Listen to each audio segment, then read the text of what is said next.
In just a short time, 500 people fortunate enough to have tickets will cram into this natural history museum to witness a historic debate on science, philosophy, and God. The protagonists are well suited to the task, Professors John Lennox and Richard Dawkins. John Lennox is a mathematician and philosopher of science, and Richard Dawkins, until recently, Charles Simonyi Chair for the Public Understanding of Science.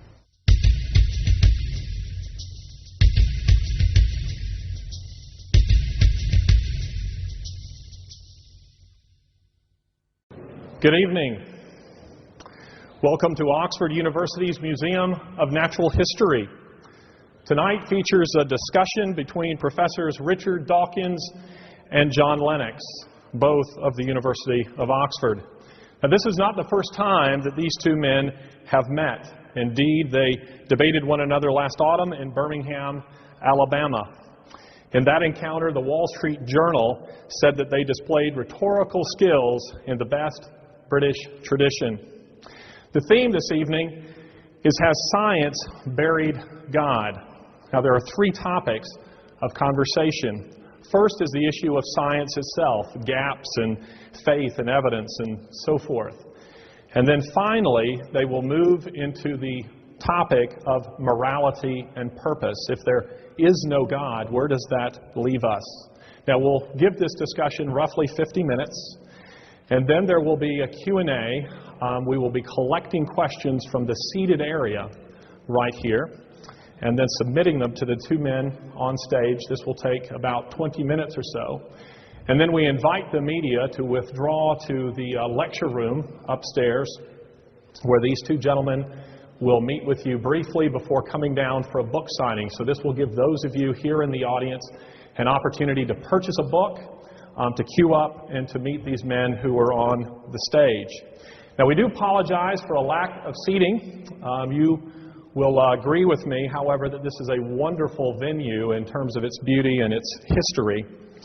I should also note that there is no unauthorized photography or filming of any kind. And indeed, tonight's event is being filmed, so your presence is an acknowledgement that you understand that and that you are okay with that. We do encourage you to move around the gallery. There's still some places behind us here that you can see and perhaps hear also in the gallery. So do not crowd in these spaces here.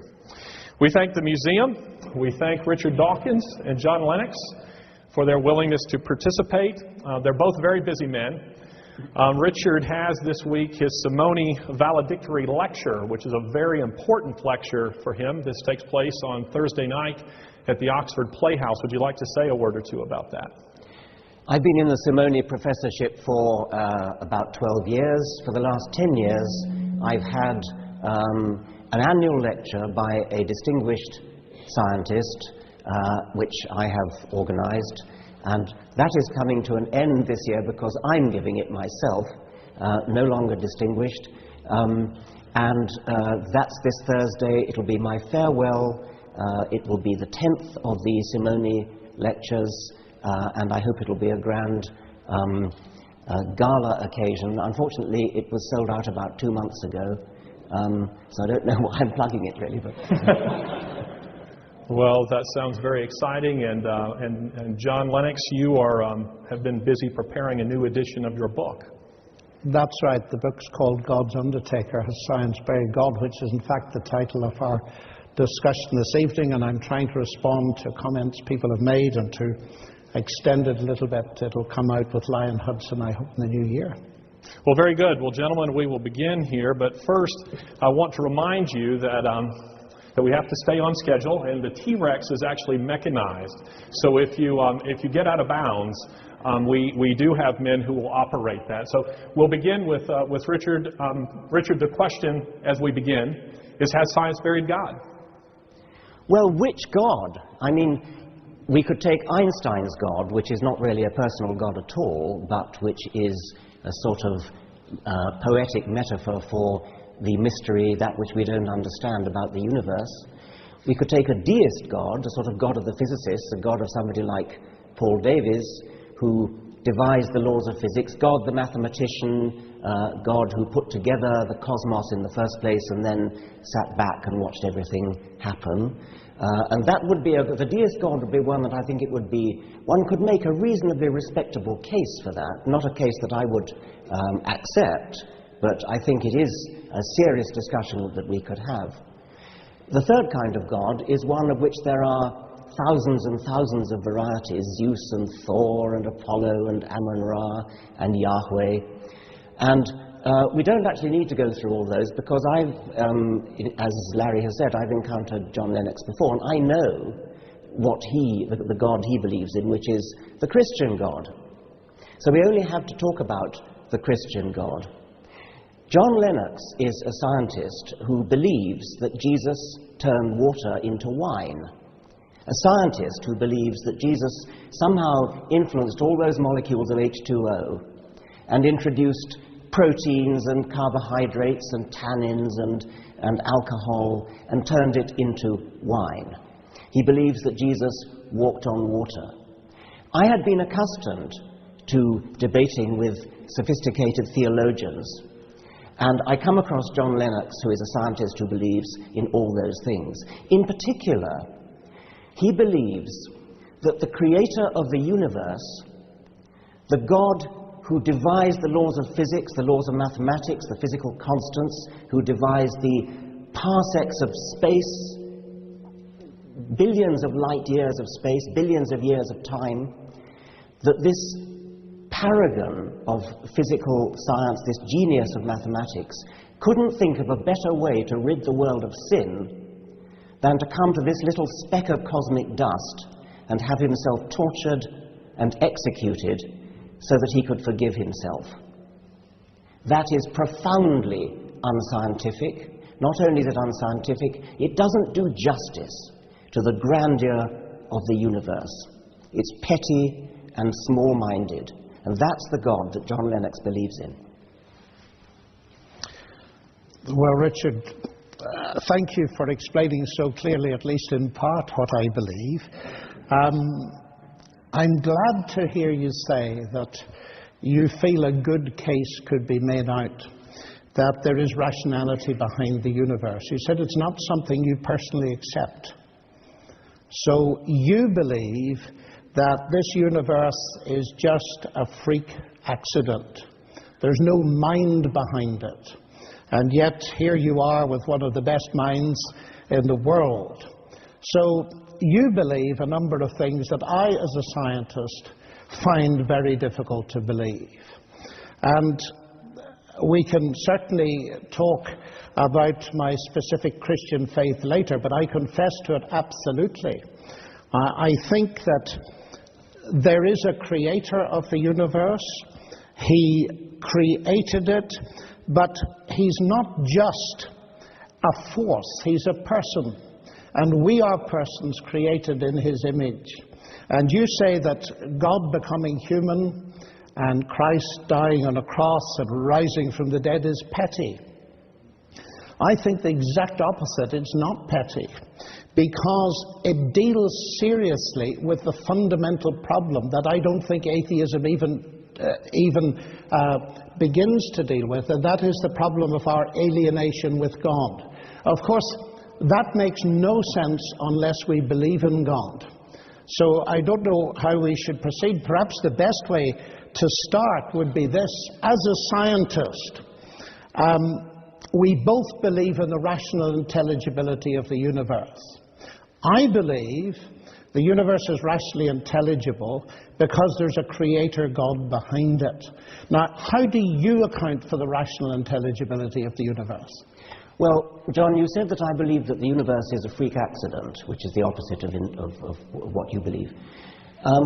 For many years, for many centuries indeed, it seemed perfectly obvious that it couldn't possibly be a freak accident, because you only had to look at living creatures, the sort of magnificent diversity we see in this museum, and everything looks designed, and so it was clearly preposterous to suggest that it was due to any kind of freak accident.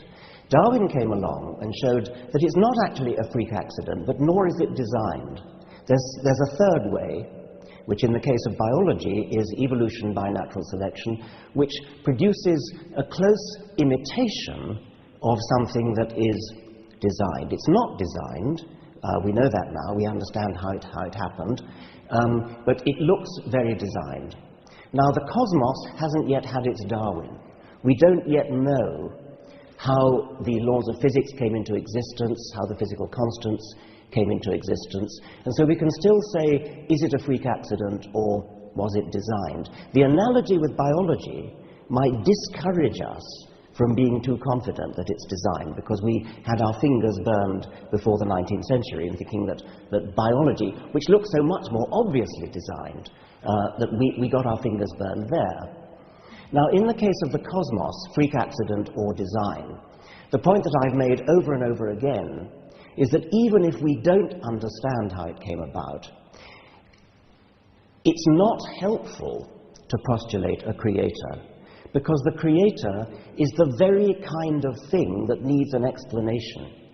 And although it's difficult enough to explain how a very simple origin of the universe came into being, how matter and energy, how one or two physical constants came into existence, although it's difficult enough to think how simplicity came into existence, it's a hell of a lot harder to think how something as complicated as a god comes into existence, difficult enough to think of how a deist God comes into existence, and even more difficult to think of how a Christian God who actually cares about things like sin and gets himself born of a virgin. Well, there are 3 or 4 different issues there, aren't there? There's the question of what Darwin did and so on and so forth. But of course, as you have yourself admitted, as I understand it, Darwin didn't explain either the origin of life or the origin of the universe. And I would want to start there. You say we don't know how it came to be.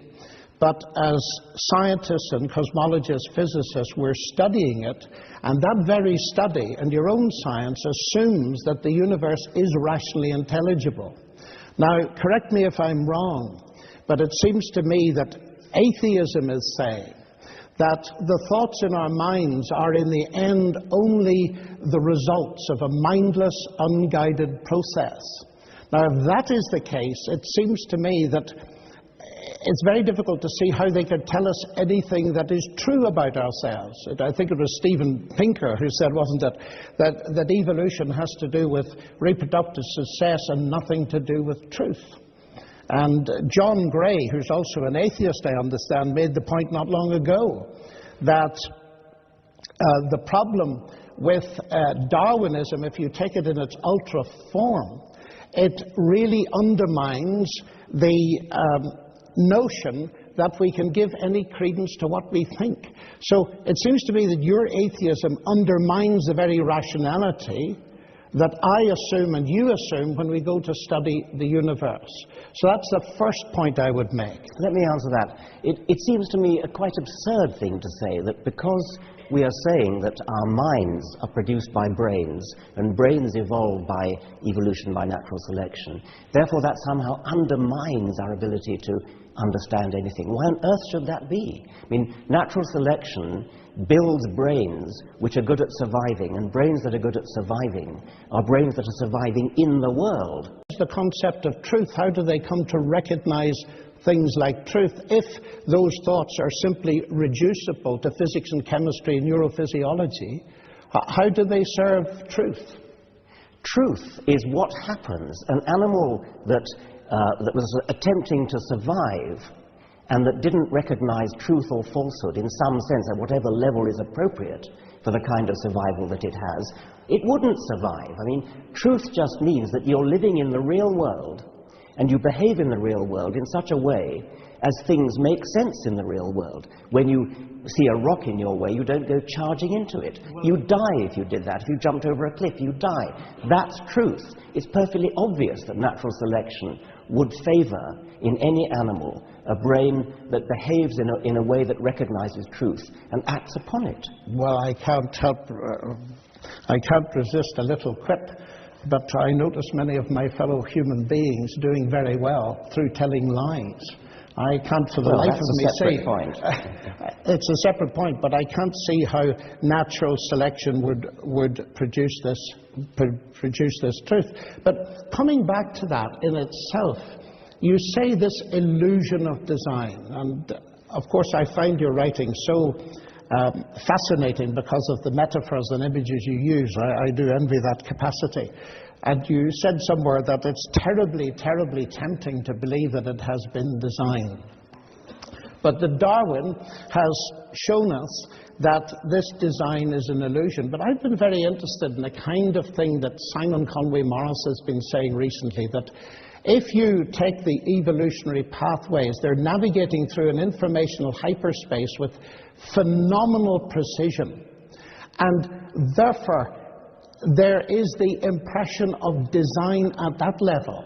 I mean, if this mechanism that you talk about, which doesn't account for the origin of life at all, but let's leave that aside, if it is so phenomenally clever, then it itself is giving evidence that there's a mind behind it. The whole point of Darwinian natural selection is that it works without design, without foresight, but that's an guidance. assumption. No, it's not an assumption. That is exactly how it works. Before Darwin came along, it looked perfectly obvious that even if evolution happened, there must be some guiding force to tell animals or plants how they ought to evolve. Natural selection is a blind force. The things that survive, survive. With hindsight, we can see that the ones that survive are the ones that are good at surviving. They have the genes that make them survive. Simon Conway Morris would not deny that. He's got some kind of, well, actually, I rather share his view of convergent evolution. We both of us are perhaps on the extreme end of Darwinians in that we emphasize the power of natural selection to home in on particular ends. Particularly, if you look around the museum, you'll see animals, marsupial animals from Australia, that uncannily resemble non-marsupial animals. And Simon and I are both extremely keen on that. But that's produced by natural selection, as he would say. Natural selection is a mechanical, blind, automatic force. It's not, I can't say it's not guided, but there's no need for it to be guided. The whole point is that it works without guidance. But it could be guided. Or do you completely shut that out? I mean, why bother when you've got a perfectly good explanation that doesn't involve guidance? I mean, the why point is, you use words like blind and automatic. This watch is blind and automatic, but it's been designed. The words themselves do not shut out that notion. And it seems to me that the impression I'm getting is that what's coming through is that the whole process is so sophisticated, it itself is giving evidence of a rational mind behind it. But am I understanding you right, that you say you deny that because you've an in-principle reason for denying it? That is, everything must, as far as you're concerned, go from the simple to the complex.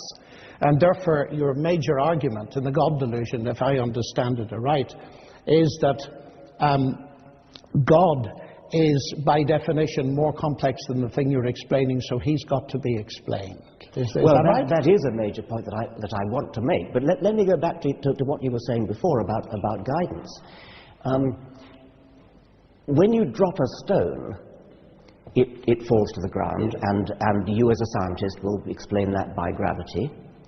You wouldn't dream of saying, oh, there must be a God pushing it down. That's exactly what you're in effect saying with respect to evolution. Because we understand evolution in just the same kind of level as actually rather better level than we understand gravity. No, and this is a very important point, because I detected in many of your writings that you oppose God and science's explanations.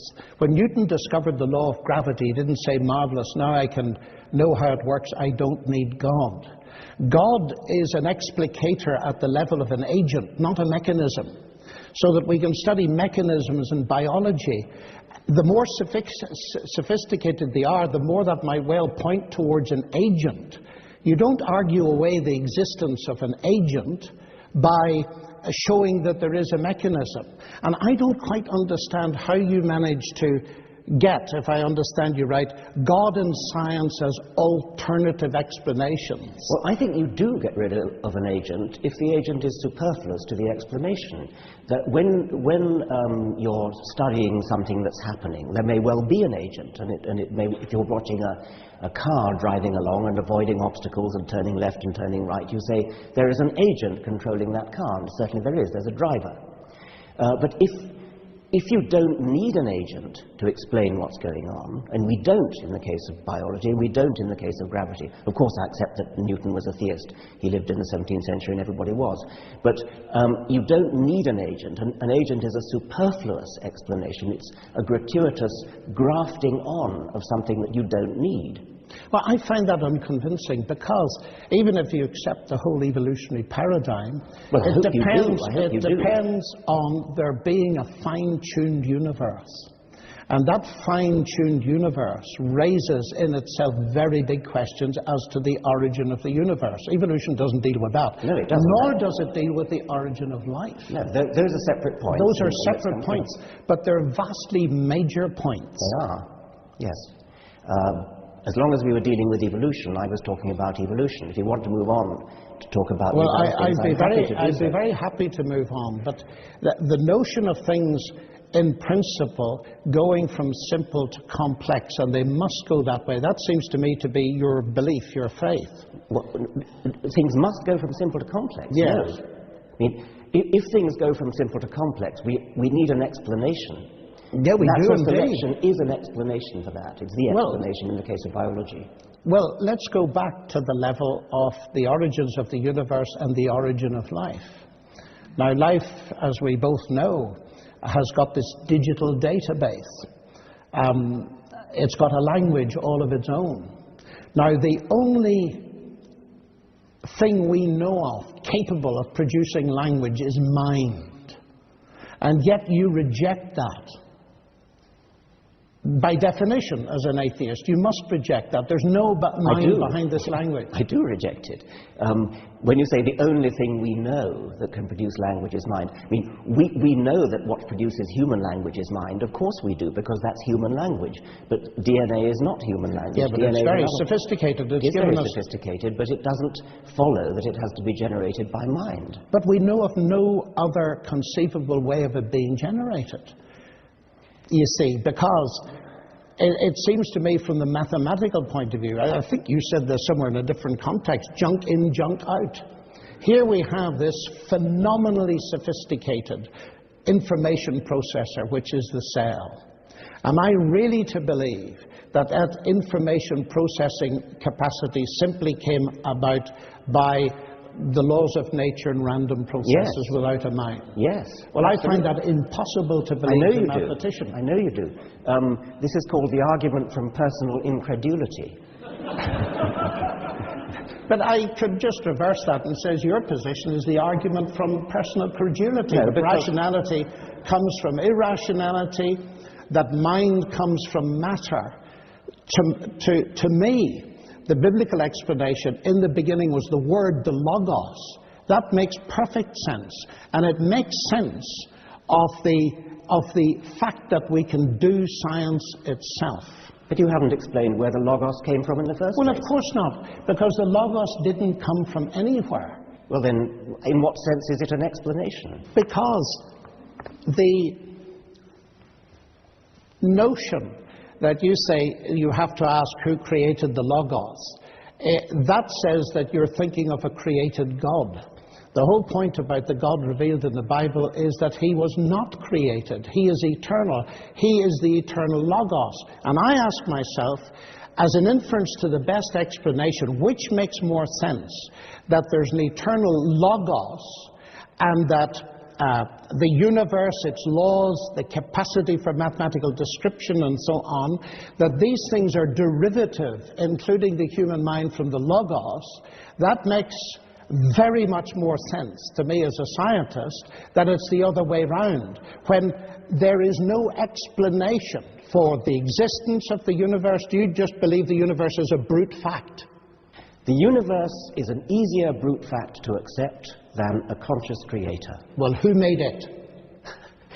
It's you who insist on asking that question. No, you asked me who made the creator. The universe created you, Richard. Who made it then? A God is a complicated entity which requires a much more sophisticated and difficult explanation than a universe, which is, according to modern physics, a very simple entity. It's a very simple beginning.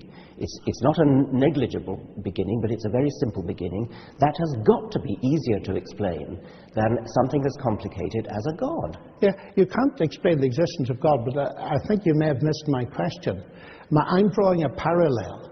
You see, you say that it's, at least, don't let me put words in your mouth, of course, because that would be unfair, but I'm getting the message that it's ridiculous for me to believe in a God who created the universe and me, because I have to ask who created God. All I'm doing is turning that question round and saying, the universe, you admit, created you because there's nothing else. Well, then who created it? I understand you perfectly. I'm making that we both of us are faced with the problem of saying, how did things start? Yes.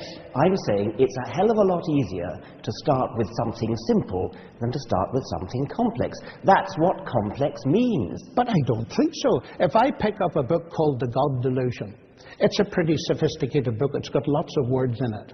But actually, as I look at page 1, I don't even need to go beyond page 1, I conclude that it comes from something more complex than that book itself, namely you.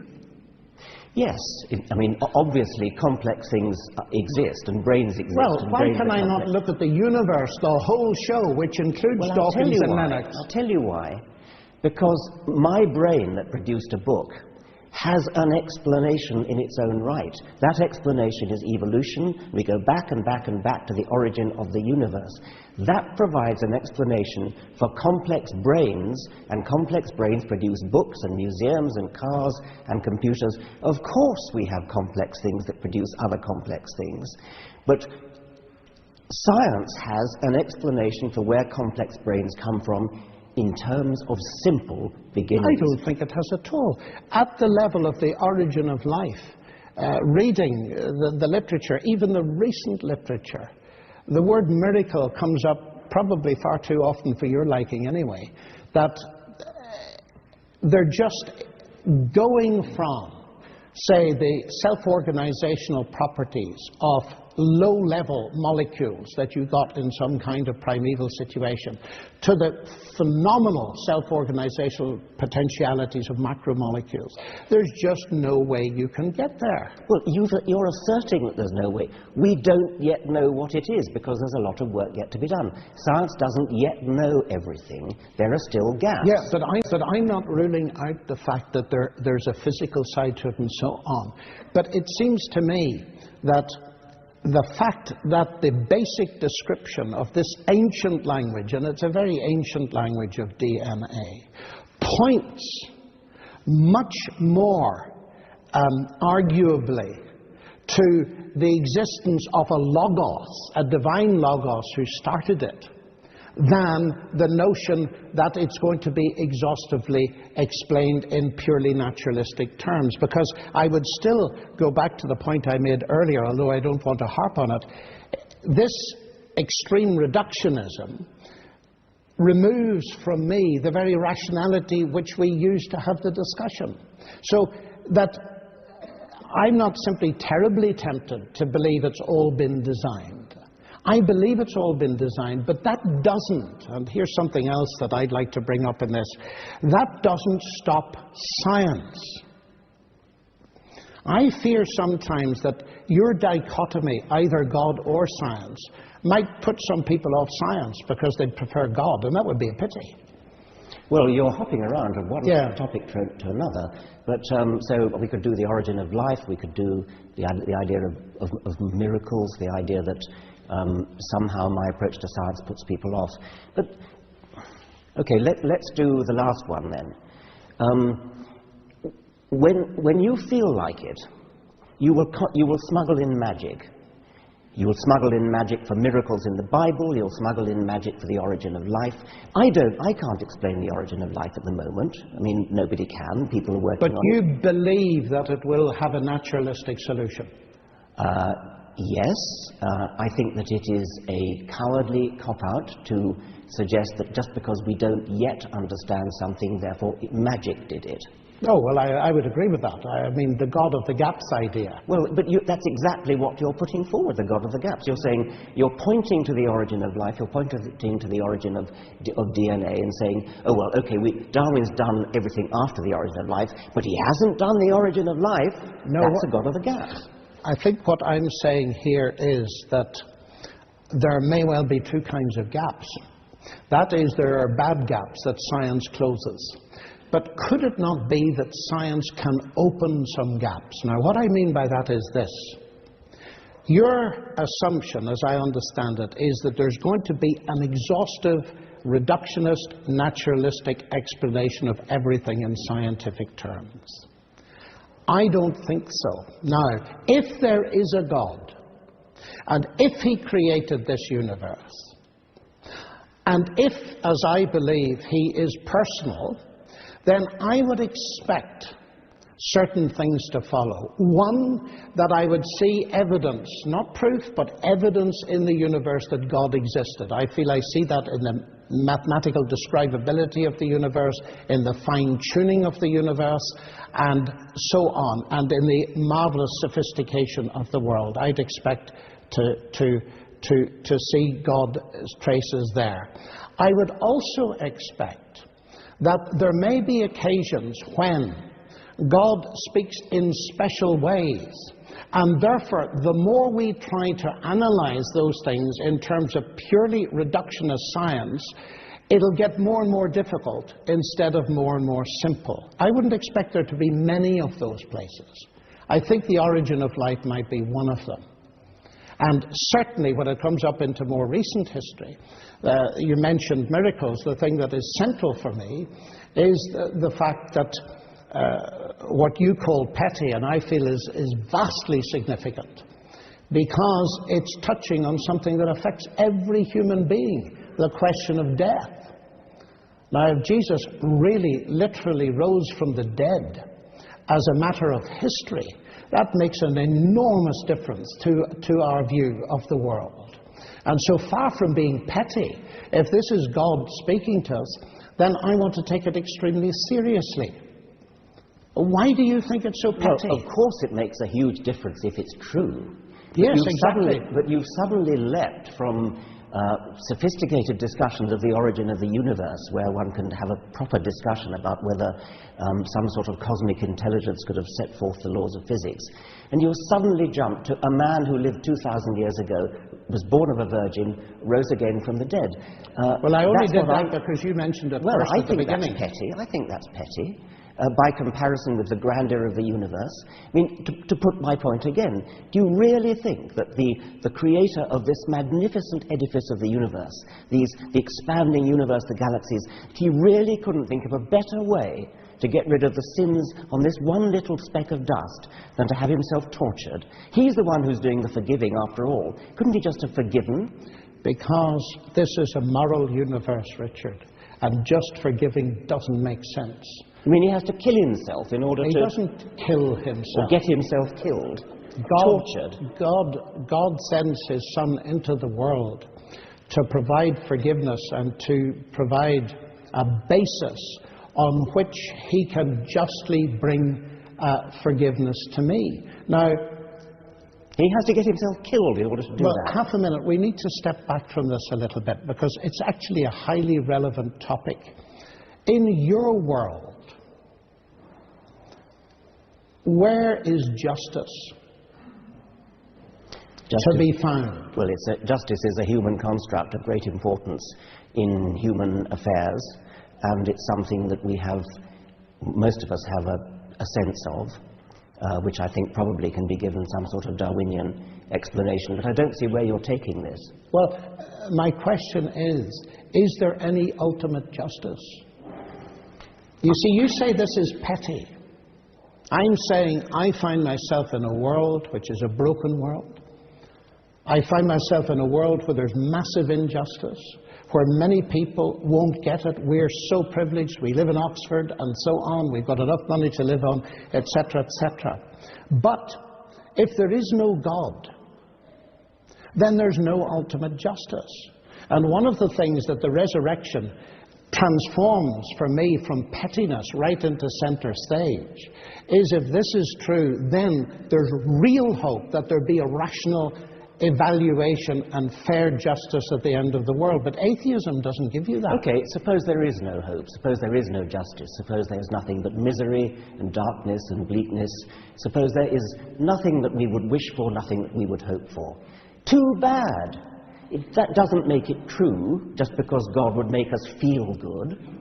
Well, of course it doesn't. Well, then why do you bring that argument up? Because I believe that there is evidence that it is true. I don't believe in the resurrection just like that. Because faith is based on evidence. I've changed your ground again. What you said before was that there is no hope without God, and it sounded well, that's true. That's absolutely true. Okay. You just admitted it. So I haven't admitted it. I said if that's true, yes. So what? I didn't say it was true. But anyway, but therefore the question to be decided then is there a God, and has he revealed himself? And that's where again I think this pettiness needs to be pushed aside, because I can't get to know you as a person. You're not just a scientific object. I could look at you through a telescope or a magnifying glass. I could even dissect you and so on and so forth. But because you are a person, I cannot get to know you unless you're prepared to reveal yourself to me.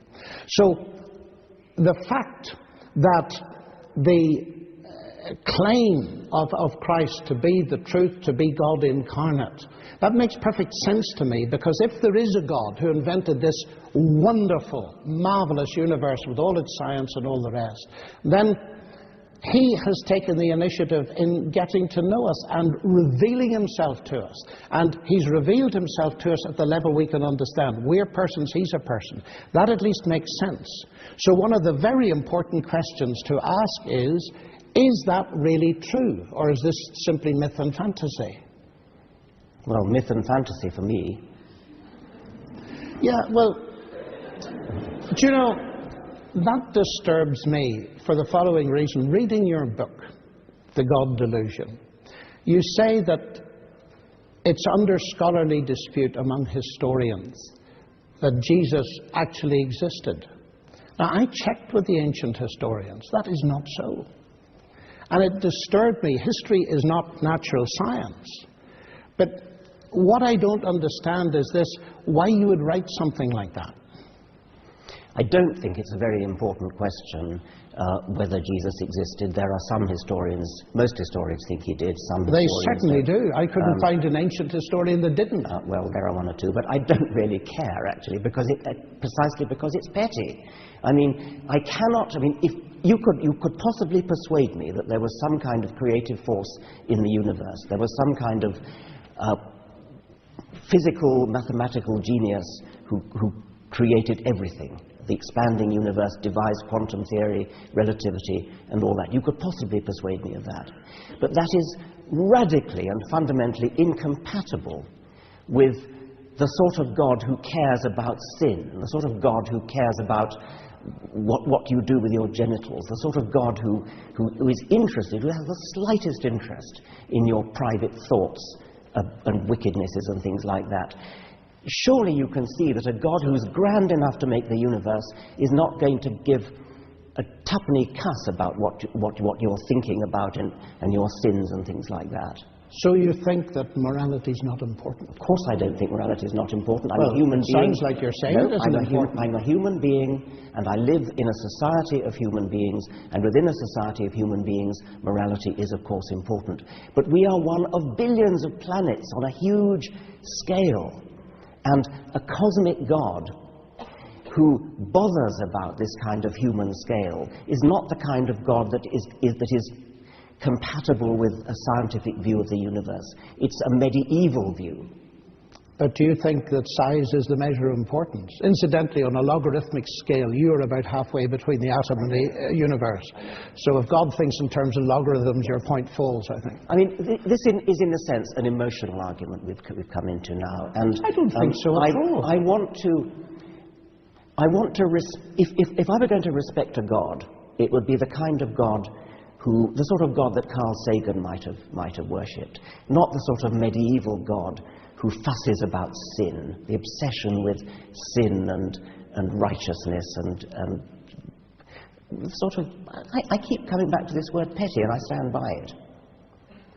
Well, it's an image of God that I find strange in a way. I gather from the BBC today that you're promoting some advert on London buses, which is going to say something like, there probably is no God, so don't worry and enjoy your life. Now, I was very interested in that. Why don't worry?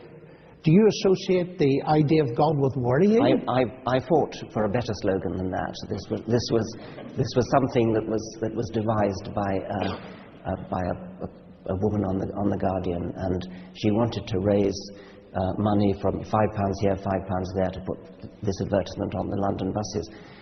I offered to match donations, and I said I'd rather change the slogan from there probably is no God to there almost certainly is no God. And I didn't want to say don't worry and enjoy your life. I wanted to say something like live your life to the full. But it was too late to change it, and I'm since the money has been raised in the first day, something like £23,000 already been raised, and she was only hoping for 5,500.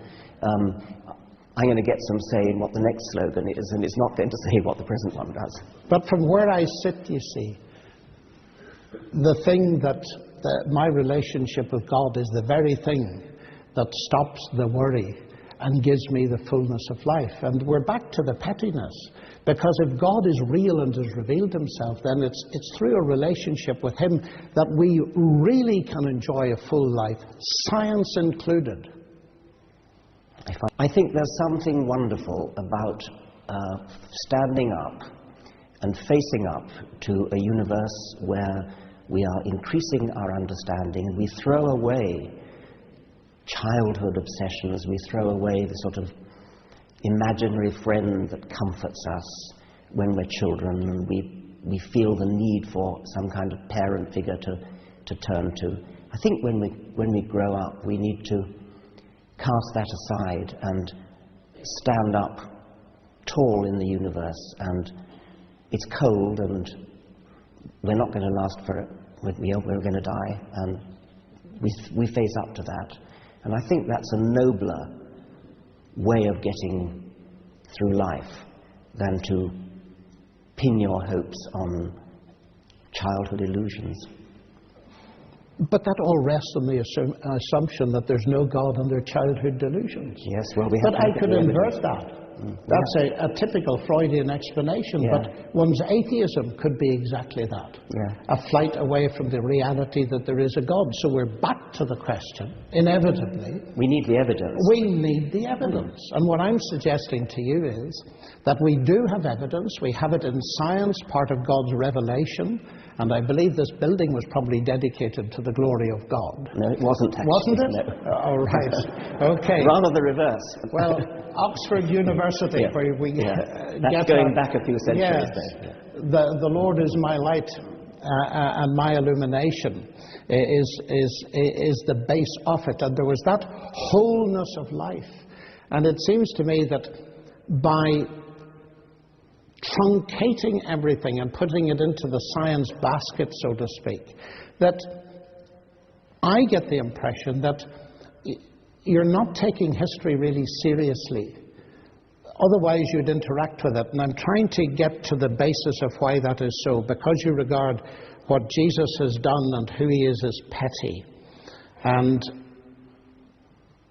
I find the contrast between standing tall in a silent and cold universe with no hope, believing that your moral sense must ultimately be illusion. You're crying for justice because most people will never get it, because death ends everything.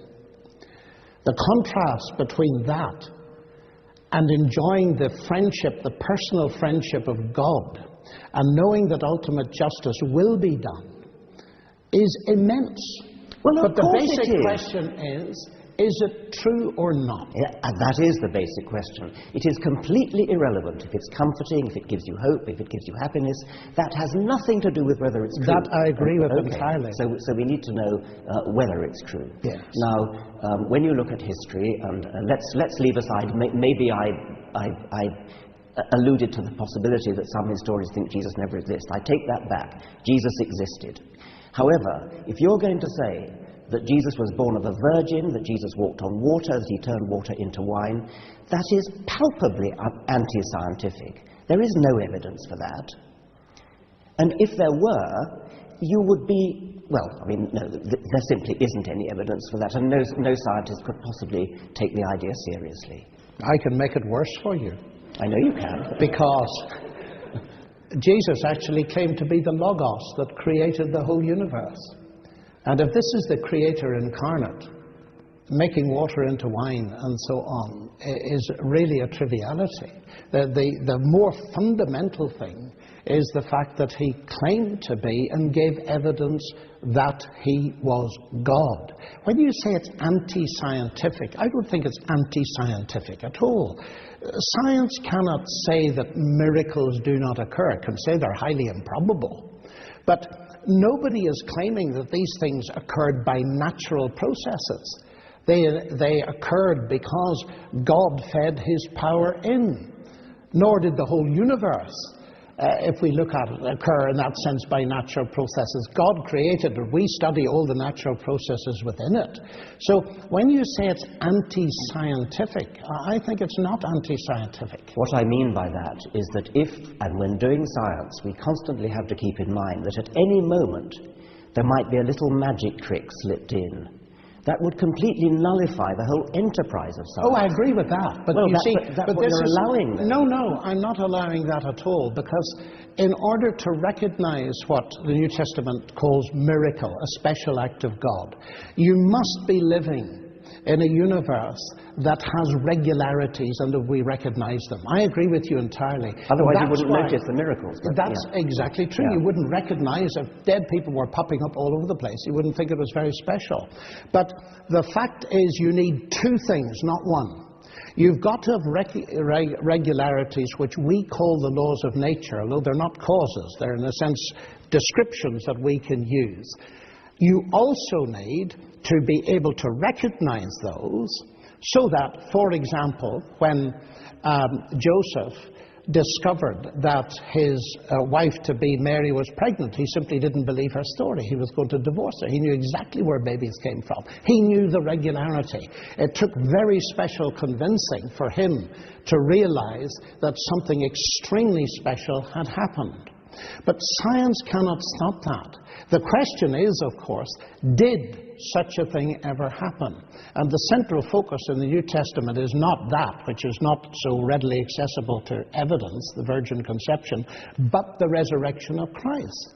And ancient historians, and this has fascinated me recently going over it, ancient historians whose discipline is very venerable, and I'm not talking about Christian ancient historians, ancient historians, many of them, even at the skeptical end of the spectrum, say that the evidence for the resurrection of Christ is very powerful. The explosion of the Christian church from a non-proselytizing group of Jews in the first century, the empty tomb and all the rest of it, has even led Geza Vermesh, who's one of the most distinguished ancient historians in Oxford, to say, yes, this tomb was empty, and hallucinations and this kind of explanation do not wash. So we have to ask ourselves, are we prepared to believe in historical testimony or not? Well, you must talk to different historians than the one I talk to, than the ones I talk to. But in any case, I still come back to the point that you cannot do science if at any time you remember that famous cartoon of the... Oh, I do. And therefore a miracle happens in the middle of the equation. Yes. I mean, that is deeply against the spirit of science, and I don't think I could do science if I thought that at any time something like the resurrection, something like the virgin birth was going to be smuggled in by a godly caprice. Let me stop you right there, gentlemen. We need now to move on to the last topic, and we haven't left ourselves a great deal of time here, and that's the issue of meaning, human life, and meaning and purpose and morality. You've kind of touched on morality just a bit, but it was only briefly. So let's move the conversation there, and then we'll have our Q&A.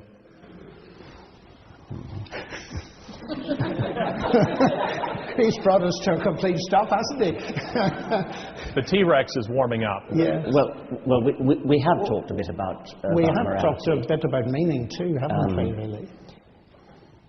Well, meaning is something which obviously scientists like to find, and we like to find meaning in things. We like to understand things. And as I said before, brains are selected to be functional, to work well in the real world. And one of the things that makes them work well from a survival point of view is to find meaning and correct meaning, to interpret the facts of the world in a way which fits in with what's going to happen next, for example. So you don't jump over a cliff because you understand the meaning of jumping over a cliff is that you're going to die. So meaning is something that human brains appreciate, and meaning is something that scientists appreciate in a more sophisticated way. So what is the ultimate meaning of life for you? The ultimate meaning of life depends on what you mean by it, obviously. Each one of us can make an ultimate meaning. Each one of us can have a private meaning, a purpose in our life, what we hope to achieve in our life. Or a biologist might say the ultimate meaning of life is the propagation of genes. That would be a very different kind of meaning, and they're both true. I suppose the basic question for me here is, what is the nature of ultimate reality? If ultimate reality is simply the universe, in some sense, or multiverse, that's one thing. And I am at a loss to understand how you get from simple atoms, elementary particles, and so on, to a brain, let alone a mind, the I, the person. And we don't understand what consciousness is, and so on. I don't begin to say, and I don't think scientists begin to see, how you can get to something that even understands the concept of meaning. But I can understand it if behind the universe, the ultimate reality is not impersonal matter and energy that somehow has produced all this stuff bottom up. I can understand it if it's top down, as well as partly bottom up, and that is that there is a God who is personal, who is good, who is the source of life and meaning, and who reaches out to me as a person, and who, in fact, far from stopping me doing science, encourages the development of the mind that he has given me. And so meaning to me has all kinds of dimensions, as you would agree with, in my family, with my wife and my children and my work and so on. But it's not bounded by the 70 years and 10. It's not bounded by the death of the universe either. It's got an expanding horizon of hope. And that, to me, is the only thing that is worthy of the God that created this vast cosmos. That our lives are not going to be extinguished just like that. There is a beyond, and I can walk with confidence into that beyond because I have a real relationship that's got a firm basis with the God who invented it all. And therefore it seems to me that the meaning given by atheism and reductionism is very, very tiny. Now, of course, you'll come back immediately and say it's a question of truth. Of course it's a question of truth. But at least we can have a look at the different kinds of worlds that we represent.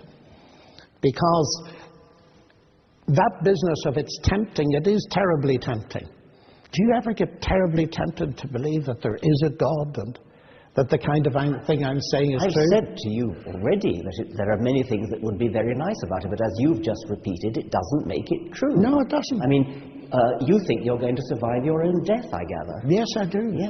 I mean, but so you think that even though your brain dies, something else. I mean, at what point in evolution did that remarkable faculty emerge I haven't a notion. It's part of God has created human beings in His image. What on earth does that mean? In His image? Do you think He looks like us? No. Well, that they have personality. It's an anthropomorphism. But we are persons. God is a person, and therefore we can relate to Him. That's what the whole business is about. Was Homo erectus a person? Well, I can't decide by looking at fossils whether it was a person or not. But do you think it happened are gradually? Do you think it happened gradually? Or was there a moment when a child was born that was a person and its parents weren't? My own feeling is that there was a point when God did something special, but it would be very hard to detect that from any scientific investigation. So God suddenly kind of dived into the evolutionary process and said, right, from now on they're going to be persons. Well, whether He dived into an evolutionary process or did it specially you don't believe in an evolution open question. Or I do believe in evolution as far as Darwin saw it, the variation and modification that we've been talking about. I'm not actually sure, but this is a vast topic now to begin. Gentlemen, I think we digress. Yeah. Okay. The issue again is purpose. I want to hear that ending. I want to hear whether he believes in evolution. Well, I believe in what Darwin observed, but I'm not sure that the mechanism of mutation and natural selection can bear all the weight that's put on it. For example, producing consciousness and so on. I think there may be several points in the history of the universe where God did something special. But I'm not going to be over-dogmatic on that tonight, because those aren't the places where I rest my faith in God. Sorry, Mr. Chairman. No, again, we still have a few minutes, but we're discussing this issue. Do you feel that you've discussed sufficiently the issues of purpose, human purpose? You're actually giving a lecture on that in 2 days, and also the issue of morality. Are you comfortable that you've discussed that? Yeah, I think we should go to questions. Okay. Well, very good. Yes? Yeah, that's fine. Yeah. Okay, the first question is for Dr. Lennox, and it is, Professor Lennox. How do you explain the similarities between organized religions, and why do you feel that the Christian faith is in some way more viable than the others? That's a question for me? Yes, indeed. How do I explain the similarities between organized religions? I think that when we look around the world, there are various aspects to any given religion, and one of the very important ones is the moral aspect. And as has been pointed out by many people, if you look around the world, you find a common moral pool. In fact, you mentioned this in your book. A common moral pool that people of all faiths or none will respond very similarly to the same kind of moral questions. Now, to me, the explanation for that is the one I've just given, that each person is a moral being made in the image of God. And therefore, as I look around the world, I would expect, whether people believe in God or not, that they've a roughly similar morality. So there's similarities at that level. But then you will get very big differences when it comes particularly to the question of the basis for a relationship with God. And that tends to diverge. There are some religions that say that a relationship with God must be based on human merit, and as many probably know, Christianity says the exact opposite, that the relationship with God comes through trusting Christ because of what He did through His cross and resurrection, and is not merit but is a gift. I don't know whether you want me to expand further on that, but that's you've got a bit of time. Both of you do. If you what you was can the take second part of the question again? What's so special about Christianity? Yes. What distinguishes Christianity? Why do you feel that the Christian faith is in some way more viable than the other religions? I see. Well, I think for me the question is, very aware of Richard sitting here to my right, is whether it's true or not. And Christ claimed to be the way, the truth, and the life, and either that's absurd nonsense or else it's true. Now, I'm convinced it is true. Why is it true? Well, if we take the three great monotheistic religions and their attitude to Christ, we'll find that one of them believes that He died and didn't rise. The other believes that he didn't die, and Christianity believes that he both died and rose again. Now that's something that I feel that we can access by history. The second point is this, and it's probably the most important point. It's that it seems to me in a way that Christianity is not competing with other religions. Let me try and explain that. Because as I understand the New Testament, what Christ offers me is something that no other religion offers me. Many religions offer me a path, a moral path to follow, which may be excellent. But what Christianity offers me is a radical diagnosis, which some people react against. The fact that I find myself disjointed, I find myself I don't even keep my own standards and so on. And I find also that the relationship with God has been broken, and there is need for repair, there's need for forgiveness. Now, in Christ, in his death and resurrection, I find that there's an adequate basis for forgiveness so that I can be certain of my relationship with God and know it. Now, I don't find that anywhere else. I find wonderful morality and all the rest of it. And I think it's very important that we respect people of other faiths. But if you ask me what makes the difference, that's the central one. There are many others. Okay. To Professor Dawkins, do you think that there is no purpose in religion? No purpose in religion? Well, as I said before, individuals have purposes, and many individuals have purposes that are deeply shot through, sometimes literally, with religion. There are people in the world, very large numbers of people, whose entire life is guided by religion. Everything they do is guided by religion. So the answer, of course, is yes, there are purposes in religion. I think that it is a tragedy that people waste their lives devoting it to such fanciful, imaginary purposes, but I can't deny that they do. Over to Professor Lennox. If we accept that an omnipotent designer is responsible for our existence, then how do you explain the deficiencies in our design?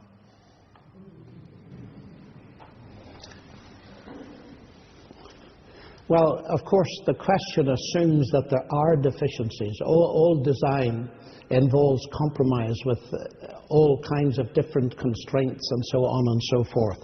So I think before I rush to say there are deficiencies in our design, I would need to know what the ultimate purpose of the designer was and all the rest of it. So it's very difficult to respond to that.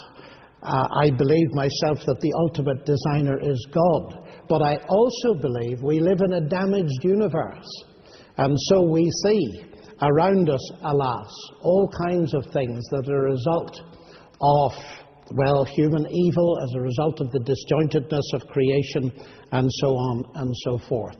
But that would lead us into a very much deeper question of the problem of moral evil and pain. To Professor Dawkins, how do you explain the origin of the laws of physics? I do not know the origin of the laws of physics, as I've said again and again. What I do know is that whatever they are, and I've said this again and again, whatever they are, it certainly doesn't help to propose that they were designed by a conscious intelligence, because that simply makes a bigger question than you've solved. Now, the laws of physics, to break that down a little more, it has been suggested that the laws of physics are extremely fine-tuned, and that if they were any different, the universe as we know it wouldn't exist, stars wouldn't exist, chemistry wouldn't exist, biology wouldn't exist, and we wouldn't exist. And theists are tempted to say, therefore, the laws of physics must have been designed in such a way that they are exactly fine-tuned to bring us into existence. Once again, that is a non-explanation, because it leaves open the explanation for the designer. There are many physicists who explain that by saying, well, with the so-called Anthropic Principle, saying that we could only exist in a universe which has the the right laws and the right constants to bring us into existence, and therefore the fact that we're talking about it determines that we must be in such a universe. That's the Anthropic Principle. There are versions of it which make it a bit more plausible. For example, the multiverse theory, that there are lots of different universes, that we live in a kind of bubbling foam of universes, and each bubble in the foam has a different set of laws of physics. The vast majority of those laws of physics are not conducive to giving rise to us. A tiny minority are conducive to giving rise to advanced life forms. And once again, the Anthropic Principle comes in. We could only exist, we could only be in one of those bubbles that has the necessary laws of physics to bring us into existence. And therefore, obviously, since we do exist, since we're talking about it, we must be in such a universe. I haven't answered the question, but what I hope I have done is to show that whatever else the answer is, it cannot be God. Okay, gentlemen, now what I would like to do, I want to give you ample time for your closing remarks. And so we will begin with Professor Lennox. You may take 5 minutes, no more than 5 minutes, and then we will conclude with Professor Dawkins. He will have the last word.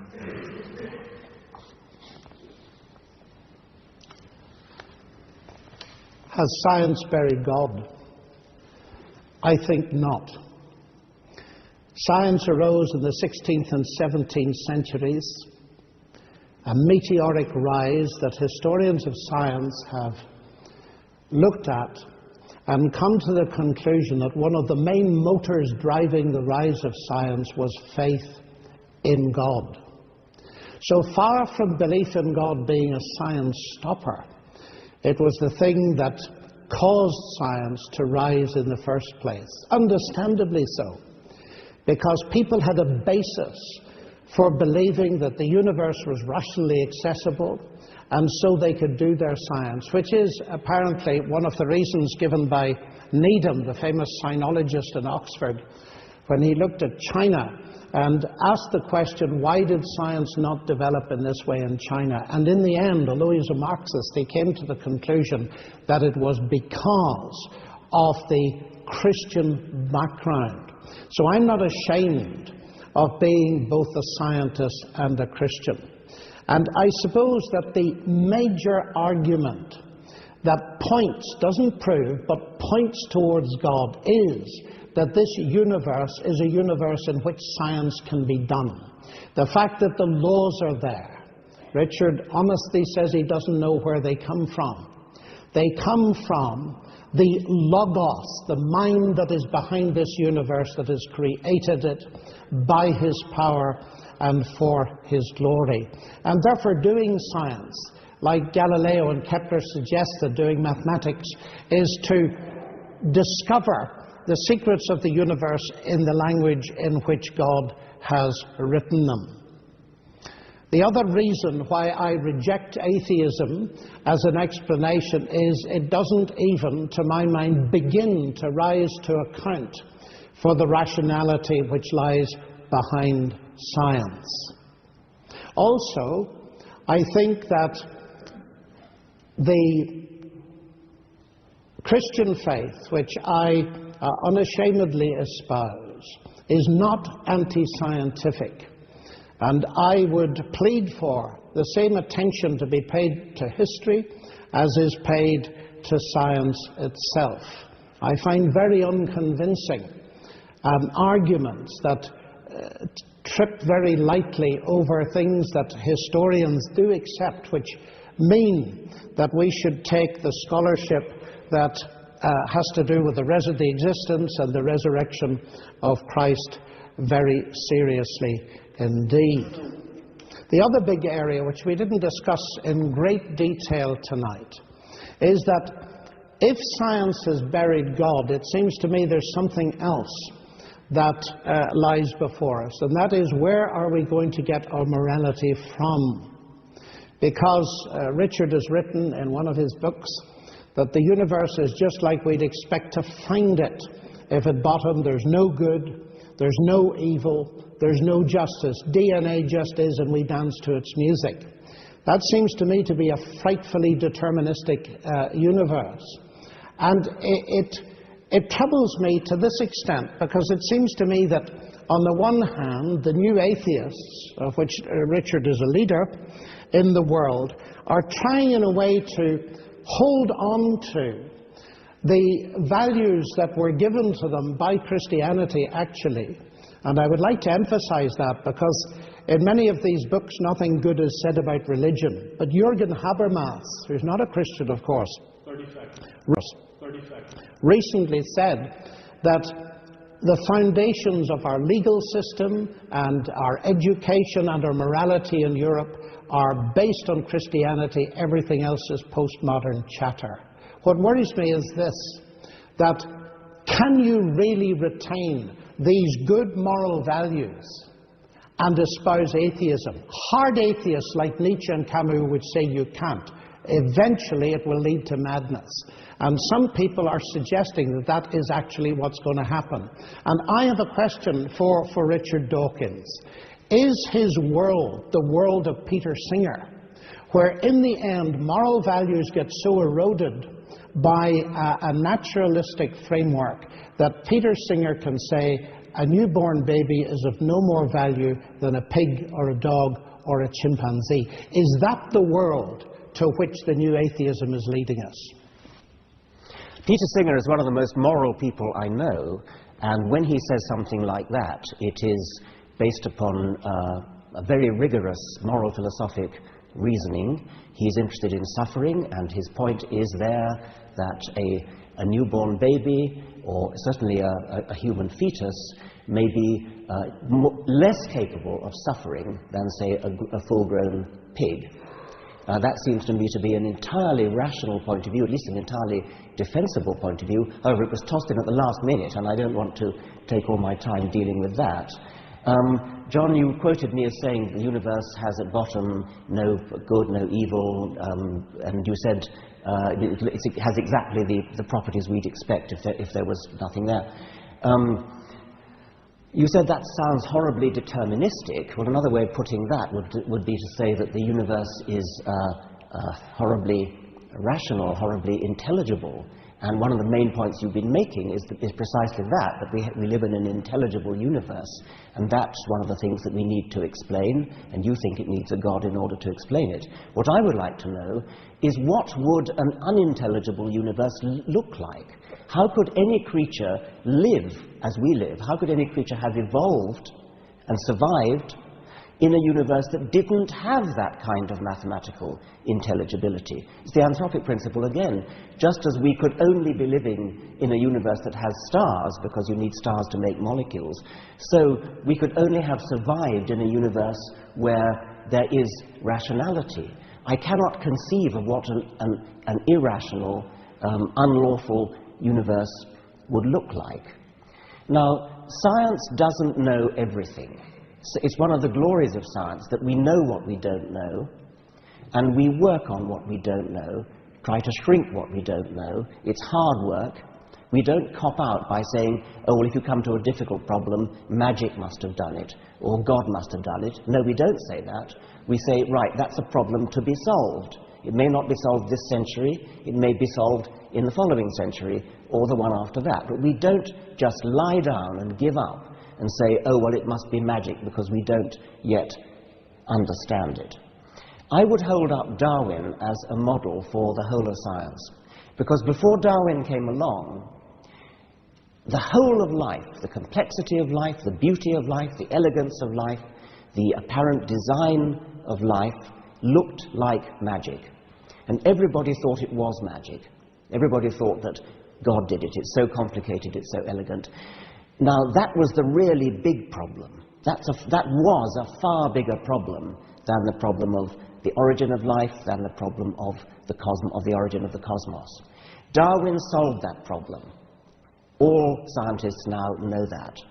Darwin solved that problem, and in so doing, he provided us with a sort of parable that don't even think about giving up, because if ever there was a time to have given up, it was in the case of biology. Because biology really was a difficult problem, a hard problem. Darwin solved it. Now we have one or two other problems remaining, like the origin of life, like the origin of the cosmos, the origin of the laws of physics. No doubt that there are physicists here who can point to yet other ones. Darwin provides us with a lesson that says, don't give up, because if Darwin could solve it for the really difficult problem, which was life, then we have every hope that science will solve it for the other problems in the end. And even if it doesn't, even if science doesn't solve all problems ever, that is still no grounds for saying, oh well, magic did it.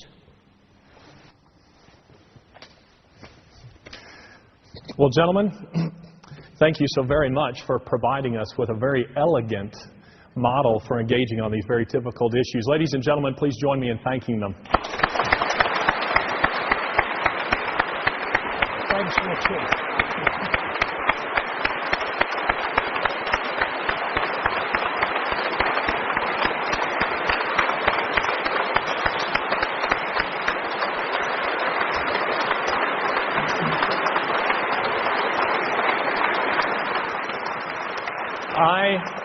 I don't know about you, but I am exhausted. I have been riveted listening to the two of you, and now what we're going to do, we invite members of the media to retire to, I believe there's a room up here where these two men will meet with you briefly. We invite the rest of you to queue up if you'd like to buy a book and have it signed by the two of them. I don't think there will be time to have all books signed. Nonetheless, they will sign as many as they can before they go to another engagement. Thank you so much for coming.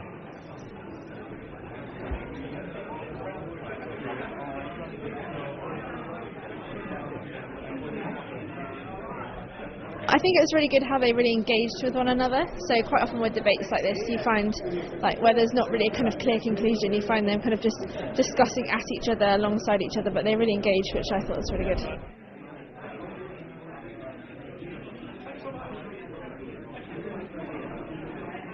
Well, I think it was really balanced. I honestly could say I don't think there was a winner in it. I thought they both brought really great arguments, and I thought they both put forward their arguments very well, very coherent. They both respected one another, which is brilliant. And I mean, my mind was made up before, but I was open to suggestion. My view is still the same, fixed, and I just really enjoyed it.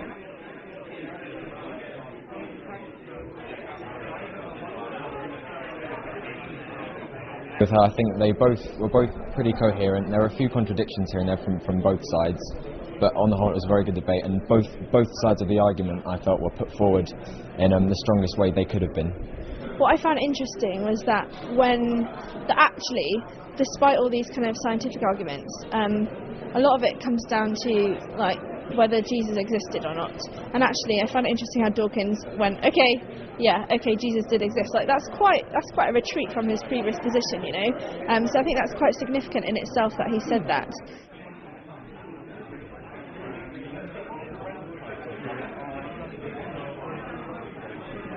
I think it went well. I think it was great that they both had a good opportunity to talk, but I do think that from my perspective that we have to look at who Jesus is and look at the resurrection in order to really be able to think, is there a God out there? Fairly convinced of Dawkins' view, but tonight helped to confirm it. So.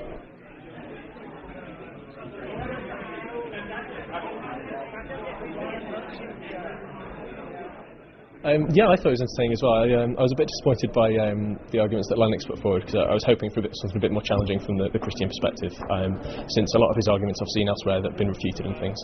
And I thought they both were a bit too polite, maybe. I didn't really sort of get down to it, but it was still really entertaining, and it was great to see Dawkins, especially now he's such a big sort of TV personality. I think John Lennox really had a very good answer, very strong message, based in lots of truth and facts, and I think that he came over as the more authoritative person this evening. Really enjoyed it.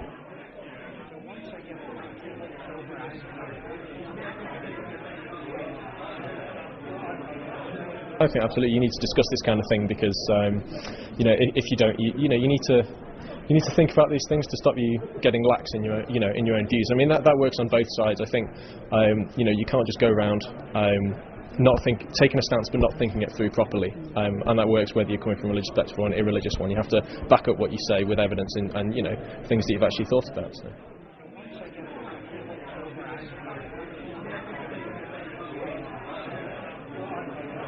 Either God exists or he doesn't, and I agree about that. The great thing about the two of us is that we can at least talk because neither of us is a postmodern relativist. Isn't that right? Well, I'll say it again, just to see that we agree about something, but it's actually a very important something.